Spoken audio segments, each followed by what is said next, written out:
believe it or not, this is my first year actually cooking the traditional black-eyed pea meal for New Year's dinner. Now, of course, I've eaten it for many years because my grandmother would cook it, but she passed away in 2024. So I made everything from scratch except for the biscuits. I got those from Cracker Barrel yesterday morning when I knew I was going to cook this meal, because I knew a meal like this was going to require all my powers and I was going to have no desire to make biscuits. But please don't play like I can't. Just scroll down my page and find the fluffy biscuit recipe. So I started with the things that required oven time and prep time. I went ahead and cooked that fatback meat, and I put my sweet potatoes in the oven. Now, with the black-eyed peas, only thing in this pot is a bay leaf, a chopped onion, and the black-eyed peas in water. I covered those and let them simmer a little bit, and then I added that cooked pork meat. You can use smoked turkey meat or whatever you want. We don't eat a lot of pork, but my grandma made this with pork, so I'm gonna make it with pork. Now, you let those peas simmer down until they're almost done, and then that's when you add the meat in, and then you let that meat cook until it's softened and the gravy is thickened. Now, my little helper, my sous chef, and my taste tester said this shit was good, and when he says it's good, it's the gospel. So you cannot have black-eyed peas without sitting them on a bed of fluffy rice. Now, my grandma always used Comet rice. I'm a little bougie these days, so it's got to be basmati, but really any long grain rice will do. Just make sure you wash it and rinse it thoroughly before you add it to a pot with oil and butter. Let that toast up a little on the bottom,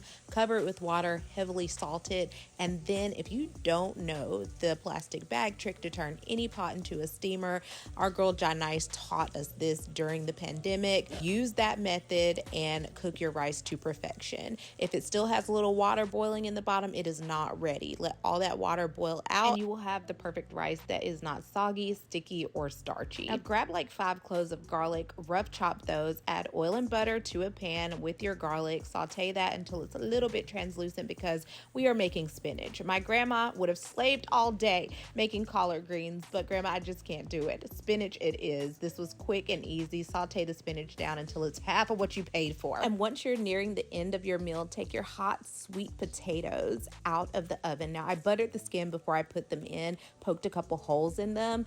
Go ahead and open that potato up. Of course, it's already sweet, but I like it sweeter. If I had my way, I'd be making a sweet potato casserole. I'll show you guys how to make that one day. But anyway, add some butter, some cinnamon, a little brown sugar, and a drizzle of honey if you like. Or eat it as is. There's really no rule to cooking in your kitchen, except for the rules that I have for this perfectly juicy, crispy on the outside, amazing cast iron pan fried chicken that will literally be falling off the bone once you are done with it. And I promise this is a super simple recipe. It's my adaptation of my grandmother's recipe, and there's no double dredging, no buttermilk. None of that is involved, just some techniques and tips. So you don't have to feel intimidated by pan frying, because